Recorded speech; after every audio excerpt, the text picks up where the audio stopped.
fiscal deficit. Similarly, sorry. Yeah.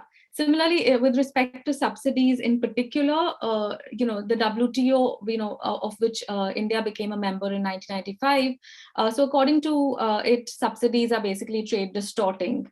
So in other words, they do not allow proper functioning of. So in other words, they don't allow proper functioning of the free market. And this is a highly hypocritical position, because the United States, parts of Europe, they all extend large subsidies to their agricultural sectors, but objections are raised when developing countries of the world do the same. And here what happens is that the procurement of the food crops by India's central government through the Food Corporation of India, through the public distribution system, so what is widely known as kind of food subsidies, they are seen as trade distorting. And for many years now, the Indian government has been under pressure to reduce these subsidies. And I don't mean particularly this dispensation, successive Indian governments have been under pressure. So there is this kind of push towards actually not spending that much. And that is kind of global. And that's something that's to always bear in mind. And just mind you, this is not just for in the context of food, in the context of grain or rice, but it's also in the context of something like sugar. So this is from a couple of years ago. India faced a WTO investigation over sugar subsidies, which were considered trade distorting by other large sugar producers of the world, which included Australia, Brazil, and Guatemala. So do remember that the governments also operate within a global context, which is not to absolve the things that they can do, but these are kind of issues that inform what happens within agriculture within the country that may not be necessarily obvious. So another, of course, big thing that has been part of the kind of neoliberalism has been that it allowed the entry of agribusiness corporations, which is not to say that there was not a private sector in agriculture before, but this really refers to large transnational or even domestic corporations rather than kind of relatively smaller private firms in agriculture. And of course, perhaps the earliest, most controversial one was the National Seed Development Policy, which was made in 1988. And of course, within this, the idea was that it would allow it expanded the scope for private and domestic and transnational capital to enter into the seed markets. So I mean, this has of course been a huge controversy, and one of the interesting things about this change has been that the public sector in seeds has actually declined, and it's kind of now limited to high volume, low value crops such as paddy, finger millets, and groundnuts. Whereas you have this private sector which deals in kind of high value crops, commercial crops like cotton or vegetables. And so there is this kind of divide and a huge role that the seed companies play in these markets. And then there is also, of course, then the post-harvest side, which is which manifests in terms of retail. It manifests in terms of contract farming, which again has been in the news a lot. In different kinds of procurement arrangements that companies make with farmers in order to secure supplies of particular things in the market. And I'll say a bit more about this eventually. The important thing to note, of course, through all of this is that it's not that it's not that the state has withdrawn fully from agriculture. So, neoliberalism, it's not like it looks the same everywhere in the world. In India, it has meant that in agriculture, the state has still been involved. Of course, there is still the Food Corporation of India. You still have conversations around the MSP.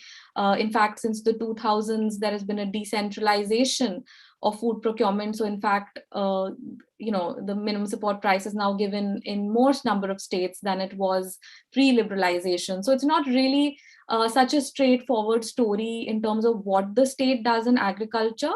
But I think what has definitely changed is that the state does see itself as a facilitator of the private sector. And rather than seeing itself in this kind of developmentalist role, where it takes, which by which I just mean that they would take charge to direct the economy towards a kind of modern industrial economy. In fact, what happens over here is now that it's now, so it sees itself as a facilitator. So you have this entire discourse of, Atmanirbharta, entrepreneurship, Skill India, without actually any substantive investments in the economy. And of course, last but not the least, other areas of the economy are also changing. I mean, industry changed. There was a lot of deregulation of many sectors. And it's worth noting that manufacturing, in fact, in India has been in decline since the mid-90s. Services expanded and a lot. And a lot of it was concentrated, the growth was concentrated in urban-based software and communication sector. But these have low employment kind of levels. So in fact, most of the employment in services has been concentrated in sort of lower paying sectors, which is like, for instance, in petty retail trade. Of course, labor laws have been progressively weakened. Things like higher education have been privatized, which has implications for social mobility. Again, I'll come to this in a bit. And so this is important in terms of thinking of what is India's political economy in relation to agriculture. It's not just about agriculture. And of course, I just want to just flag that this is a great book. It's from 2004. Perhaps some of the students here are already reading this, but it's an absolutely excellent book that tells us about by Jayati Ghosh and C.P. Chandrasekhar on what neoliberal economic reforms actually did in India. So just moving on. So how did all this affect farmers in different parts of the country? Now, of course, there is a huge regional variation, which I'm actually not going to speak much about as part of the talk. This is just data from the Situation Assessment Survey 2018-19 that I've taken from different newspaper articles. So of course, on top, you can see that there is an estimation that farmers earn about 27 rupees a day from cultivation in 2018-19. But of course, when you look in terms of the variation across the states, in monthly total income, it's really a large range of income that we're talking about. So always, I think talking about India, one always has to remember that it's simply not the same everywhere, and generalizations are always hard to make. Okay, so in terms of talking about how a farmer is impacted, I actually want to talk about starting from small and marginal farmers. This is simply as defined by the government of India. Over 85% of landholders in India are small and marginal. So that's a really large proportion of landholders that we're talking about. As a result of all the decline in subsidies, the volatility of prices of both input and output prices, there have been declining returns. And of course, this is also true for large farmers, except that smaller farmers have a lesser capacity to cope with the losses that they make in case there are fluctuations in cost and in cost and prices. So of course, this is primarily the great cause of distress in the countryside. There has been chronic indebtedness. A large part of it also has to do with the fact that there are interlocked factor markets. I mean, I can say more about this in the Q&A if there is an interest, but basically it just means that there is a kind of market where two or more factor markets are linked such that one social actor controls these at the expense of another. So in kind of less complicated ways. It basically means that if I was a farmer and if I was, leasing in land from a landlord, and that landlord was also in charge of selling my crop to the market, I would be kind of my land and my produce market, my output market would both be linked to the same landlord, which would of course give the landlord a tremendous amount of power over this tenant farmer. So I hope that makes a bit of sense. And so this these kinds of relations locally can be a huge reason for chronic indebtedness. And you can see in this table that I've given in the right side, it's actually a kind of edited table from another excellent book, which is called How Do Small Farmers Fare, which has been published by the Foundation for Agrarian Studies. And you can see that actually there is a huge difference in terms of, or at least some difference, in terms of the kind of per hectare income from crop production for small farmers and large farmers. In most cases, there is some variation, but in most cases, small farmers do fare worse than large farmers, and that's always and that's by way of recognizing that the agrarian crisis doesn't in fact look the same for everybody. Sorry, I meant to. And of course, just by way of making a last point, that of course means that farmers are moving away from agriculture or want to move away from agriculture. But again, there's a bit of a catch to that, and I'll come to it again in a bit. Lost the cursor. Okay, so now we have kind of landless laborers. They make over 40% of rural households, or about 50%, over 50% of persons involved in farming. So however you'd like to make that comparison, whatever estimate you choose to use, they're of course a very large part of rural households. And of course, they've had to face a huge brunt of the agrarian crisis, partly not related to neoliberalism, but just that there's been a growing capitalization of agriculture. So more mechanization means that they have less and less, they don't have that many labor days in agriculture that is available to them.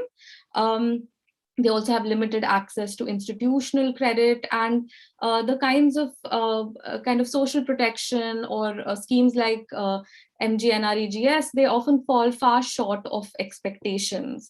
And so, in fact, you see a lot of collective struggles for land in the form of, say, in Punjab, there is the Zameen Prapti Sangharsh Samiti, or there is the Ekta Parishad, and which are in fact, successful or not successful to different levels, but they do raise the question of land for the landless, and that's part of, that's a manifestation of the distress in the agrarian sector as well.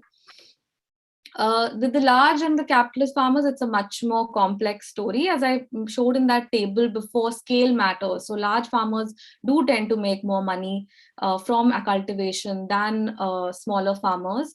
They're also, in fact, have been able to invest in commercial crops. So crops such as cotton or ginger or, tomatoes, vegetables of different kinds. So that it has the change in the landscape has been to some extent an opportunity for these farmers.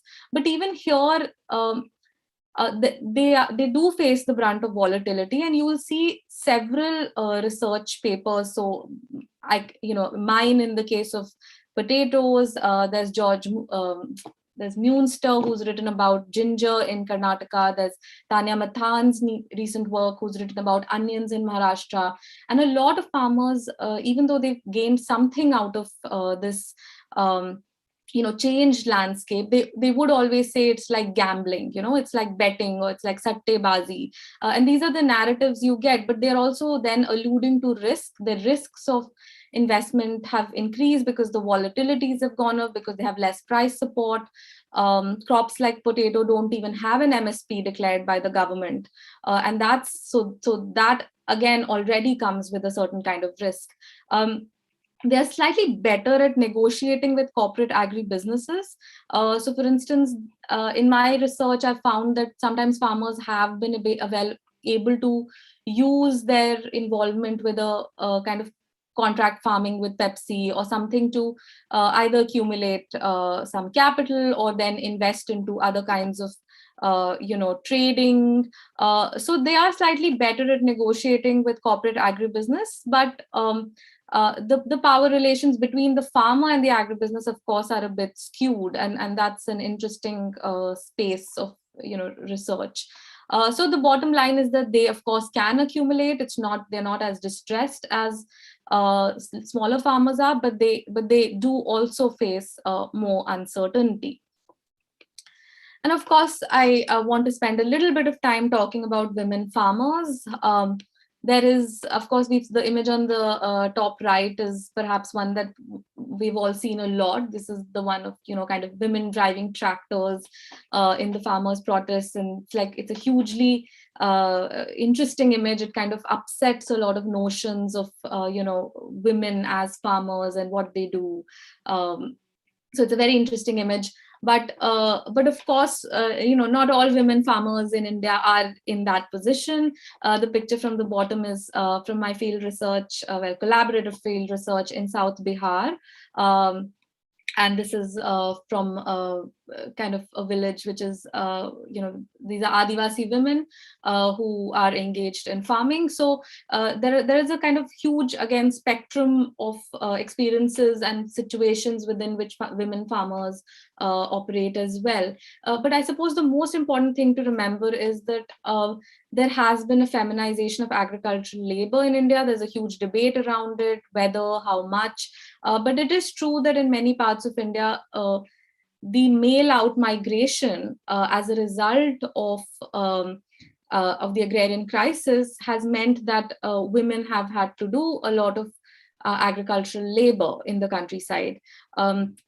But now that they have the growing mechanization of some of these agricultural operations means that this source of income is also getting lost for these women. So just by way of example, in one of my other collaborative field sites in Tamil Nadu, we found that as the men were migrating, the women took on a lot of the paddy cultivation work and paddy harvest work. But then in the last about 10 years, combined harvesters have reached this part of Tamil Nadu, which has meant that women have lost that source of income because paddy harvesting has now become mechanized. So there's this kind of, there's this, there's been a bit of a back and forth in terms of women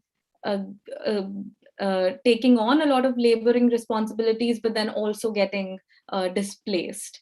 And of course, on top of that, women have a lot of socially reproductive roles. They take care of the household, of food, of livestock, which is, again, extremely important. So I mean, this all kind of frames kind of women's conditions of work. And it's important to note that while they do a lot of the laboring work, they don't actually own a lot of land. So I think according to one of the studies, women comprise nearly 42% of the agricultural workforce. They own only 2% of the land. And that, of course, means that they also don't have decision-making powers. And I think what is important to remember is that they are, in fact, among the worst affected by agrarian crisis, even though they are not recognized as farmers in most situations, and they are not recorded in, statistics of suicides. I think P. Sainath has written a lot about it. Others have as well. And they can do very little non-farm work, either because of, patriarchal norms that limit mobility and so on and so forth. COVID has had a particular effect on them as well. But I think I'm just in the interest of time, I'm going to move to the next thing and come back to this in a bit. I lost my cursor again. So anyway, so the important thing to note is that, in fact, cultivation is now not the largest source of income for agricultural households now. This is very, very recent. It's analysis that came out of the situation assessment survey of 2018-19.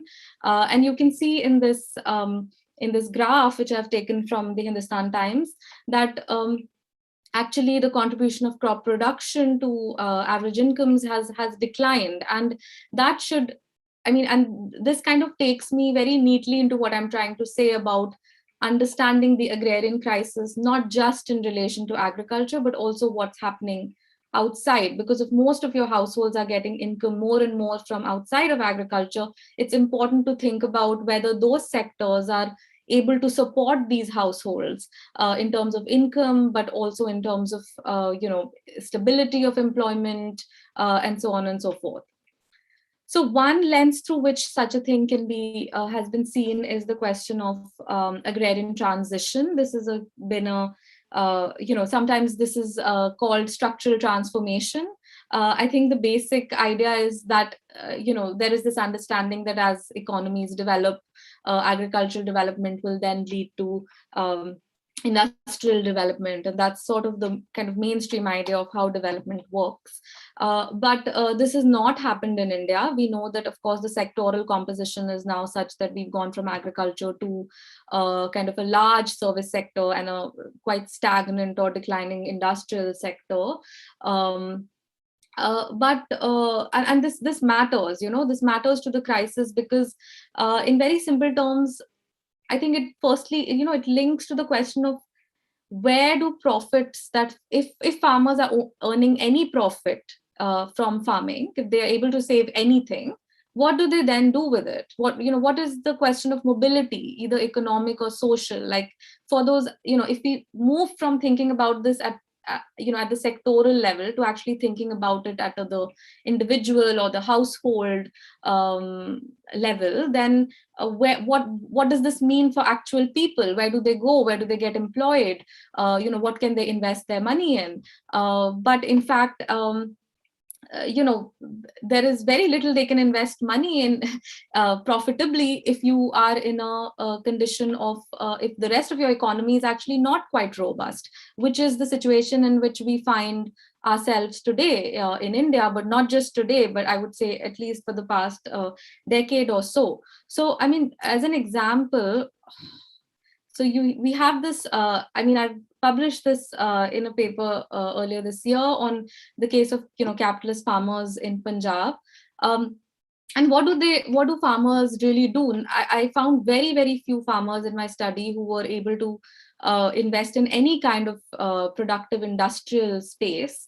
They invested in sort of trade. So this is on the left, you see the picture of a grain market. So a lot of them became commission agents. A few of them were able to open a cold store, and you see a picture of that in the bottom. But outside of that, there was very little they could do successfully and profitably.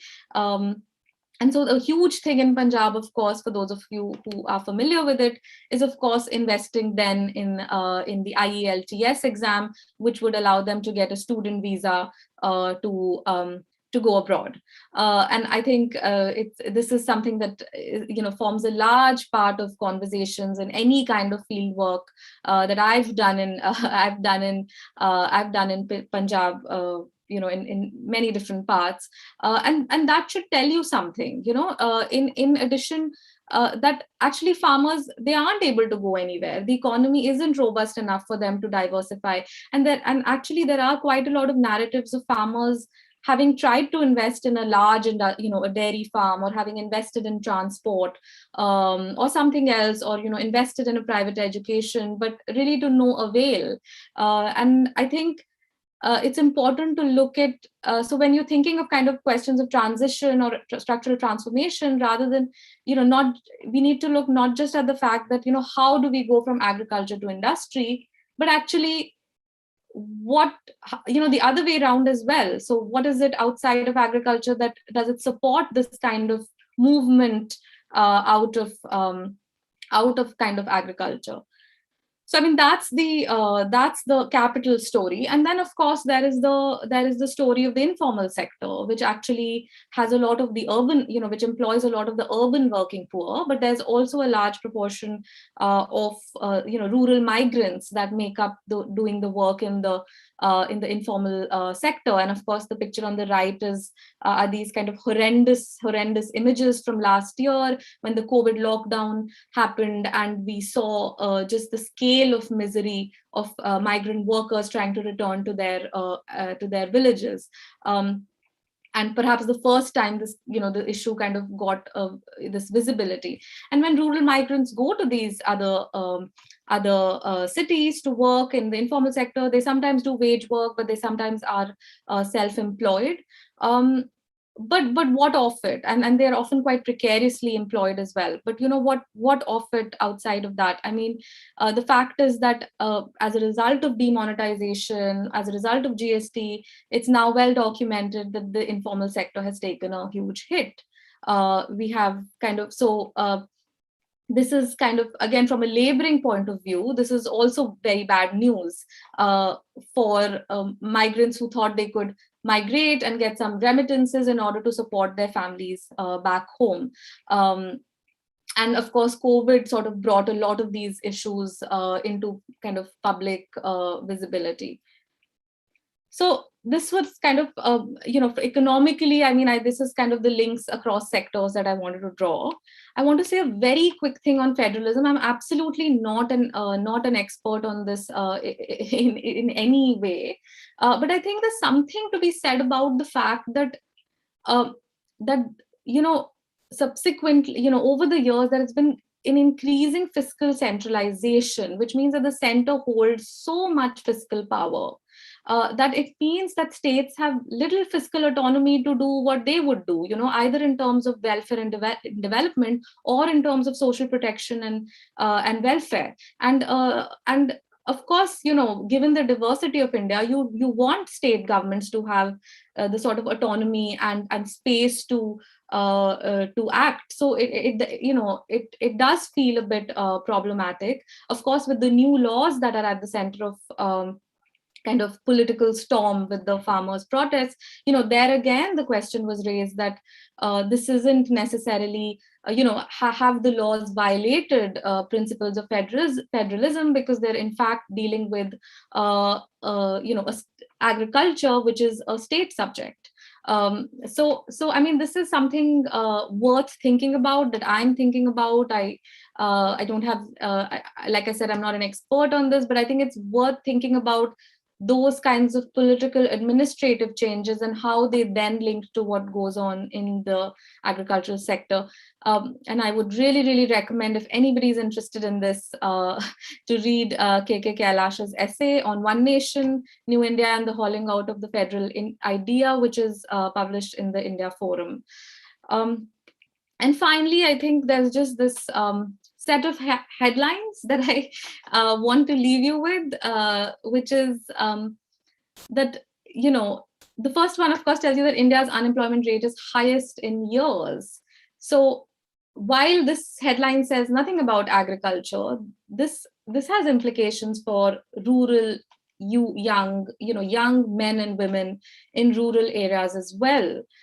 Similarly, there is this news about how funds have completely fallen short, for the MGNREGS, because there has been such a great amount of uptake for it that states haven't been able to, cope with how much demand there is for Narega. And that also is a sign of the distress, of course, wider economic distress, but then how that is translating into agriculture and the kind of pressures on the agricultural sector, because other sectors of the economy are simply not catching up in terms of employment or security. Petrol and diesel prices, of course, again, I think people often tend to forget that farmers use diesel for transport, for tractors, to run irrigation equipment. So this is, again, directly an issue for the agrarian crisis. And finally, I'll just there's just the question of, how all of this has made land so much more important in the discourse. So a lot of the interviews and the speeches that have come out from the farmers' protests are constantly referring to land. And it's not that and from whatever I've told you so far, it's probably clear that land isn't actually necessarily productive. It's not going to give you a lot of income, but at least it's something, and that's something that kind of informs the politics of land because I think otherwise there is so much economic distress. So I'm actually going to stop here. And thanks so much. And thank you so much. And I look forward to your questions and comments. Thank you, ma'am, for the enriching lecture. Before we begin with the question answer round, all participants are requested to fill the feedback form. A link for the same will be posted in the chat box. Ma'am, shall we start with the questions? Yeah, sure. All right, ma'am. Ma'am, so the first question is, what can agrarian reform provide to economy?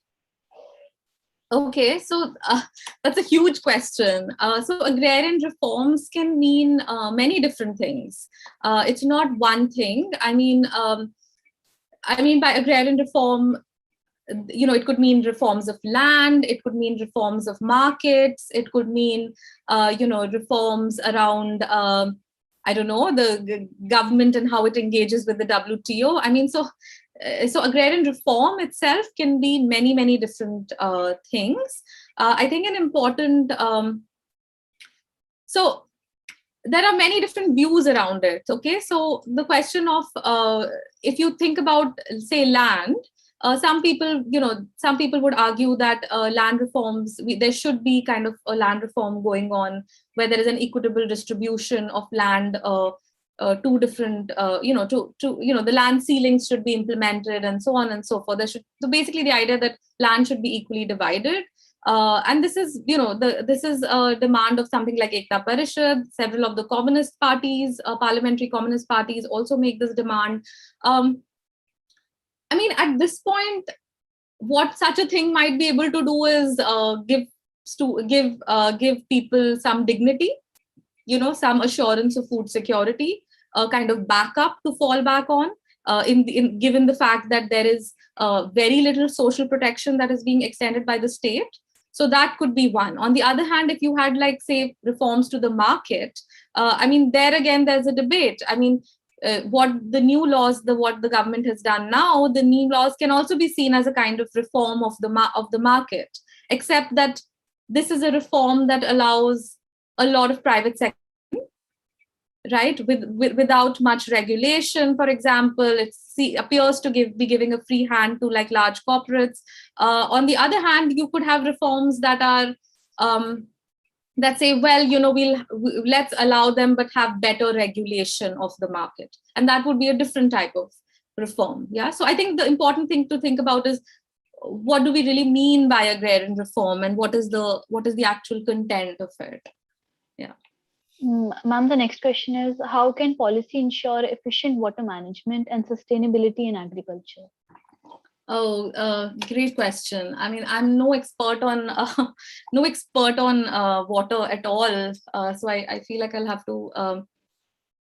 I mean, look, water is again, huge issue. Okay, so when we speak of water, what are we really speaking of? So there's groundwater. There is water, so that's one thing, around extraction of groundwater, which is a big issue with, over cultivation of paddy in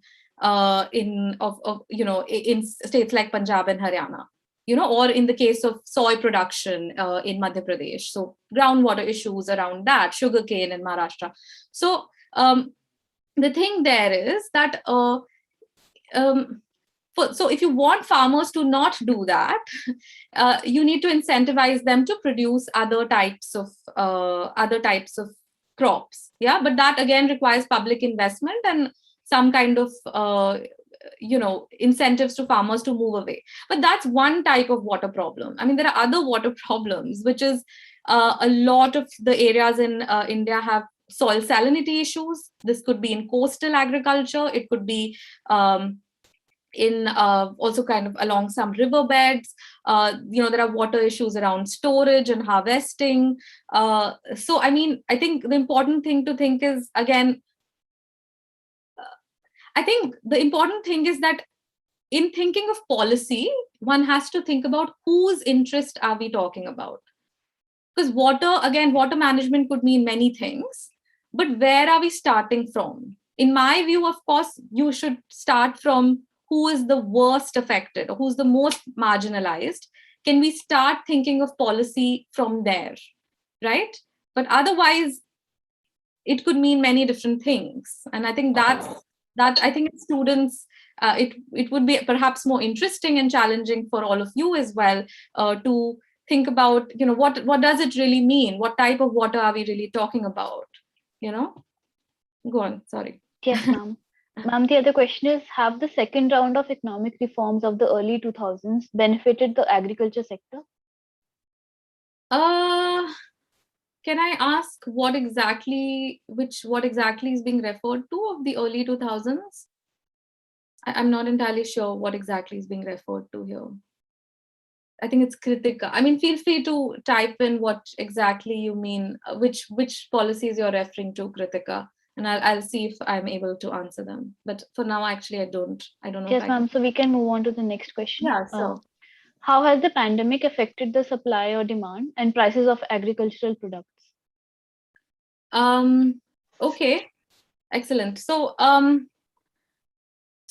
just to start off by saying, like, some great work has been done on this by Vikas Raval and his team, some by R. Ramkumar, FAS. So I really recommend looking at their work on this. I think there was, to be honest, with agricultural products, in the beginning, there was, I think, when the pandemic actually happened, there was a bit of a blip in the supply for various reasons, partly because of the lockdown, partly because there were labor shortages in terms of harvesting, and so on. But in fact, in terms of supply and demand, I think it's back to normal. I mean, it's mostly, I think that there's no problem in terms of, as far as I understand, there is no problem now in terms of supply and demand. I think prices, of course, there is overall sort of food inflation, which relates then to, many other factors.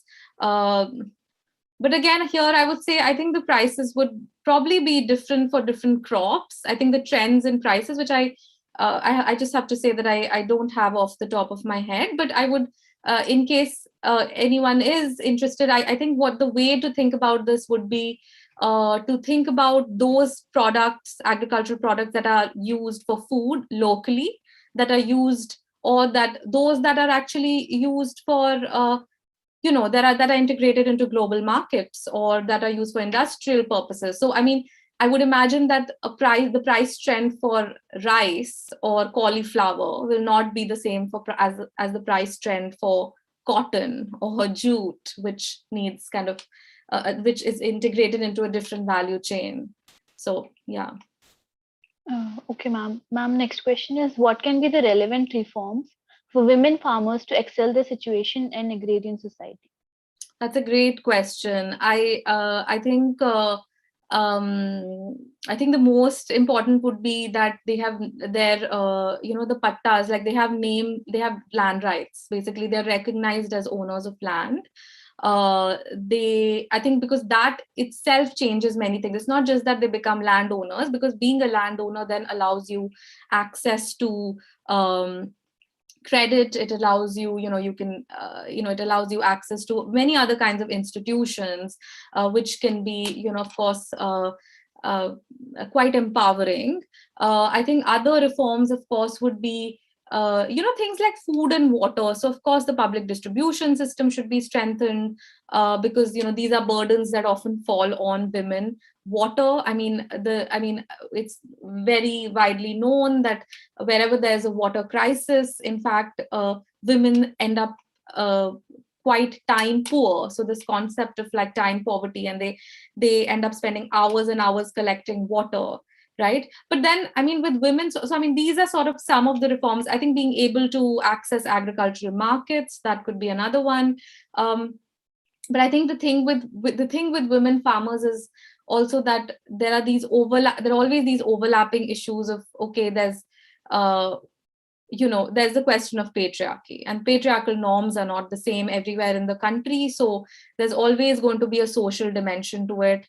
Women farmers are also not in the same situation, depending on whether they are, upper caste or lower caste, or Adivasi, and, or non-Adivasi. And I think that then is a slightly different type of conversation and intervention.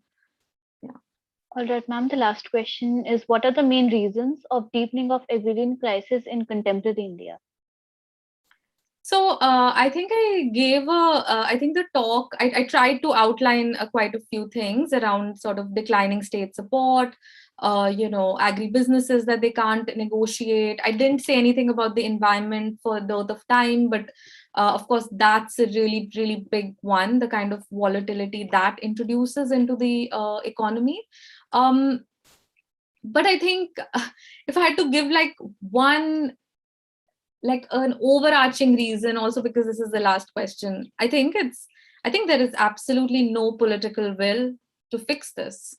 There is no political will. The state is There is a lot of apathy towards the agrarian crisis. I mean, this is not even something that is, as P. Sanath keeps saying in every interview, like they haven't even done a parliamentary discussion on this for 3 days. I mean, this is the least you can do for a large proportion of citizens in the country. So I think the biggest reason, of course, I think the most overarching reason, there is simply no political will. I think there are enough experts, enough scholars, academics, policy researchers who may or may not agree with each other, right? But who have the expertise to discuss and develop at least some policies that would be better for the farmers. But I think there's real apathy, and I think at least the farmers' protest has tried to challenge that apathy a little bit.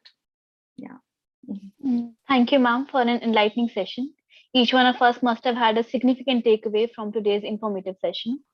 Before moving forward, I request the participants who haven't filled the feedback form to kindly fill it.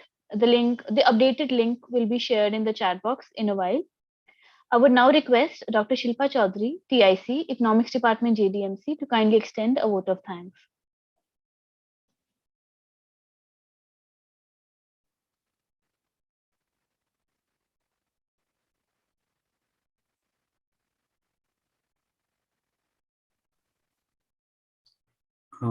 Sorry for the interrupt. Angajap, can you please give the vote of thanks since the Shilpa ma'am is not available? So I'll take over then. Due to network issues at Shilpa ma'am's end, I will extend the vote of thanks. Okay. On behalf of the Economics Department, I extend my sincere thanks to ma'am for an extremely comprehensive and enriching session.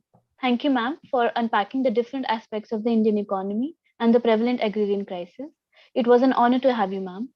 I would also like to convey my thanks to our respected principal, ma'am, Professor Swati Pal, for providing the opportunity to organize this webinar and always inspiring and motivating us in all possible ways. Thank you, ma'am. Heartiest thanks to all the participants for joining us for the lecture. My special thanks to our TIC, Dr. Shilpa Chaudhary, the association in charges, Ms. Deepti Sethi and Mr. Deepak Manchanda, and faculty members of the Economics Department for always helping and supporting us. I take this opportunity to thank all the union members for their continuous efforts towards organizing and coordinating this entire session. Thank you, everyone. We request everyone to kindly fill the feedback form, the updated one, which is given in the chat box. The link is provided in the chat box. And we will be leaving the link for the feedback form open for another 10 minutes. We request the participants who haven't filled it yet to kindly do so. Once you're done, you can leave the meeting. Thank you so much for joining. Thank you, Shreya ma'am. Yeah, not at all. Thanks to all of you. Okay. Thank bye. you, Shreya. Thank you, Shreya. Thanks, Navpreet. Bye. Bye. I request everyone to fill the form, which is given by Sunidhi in the chat box. That is the updated one.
The certificate will be emailed to you in a week or two.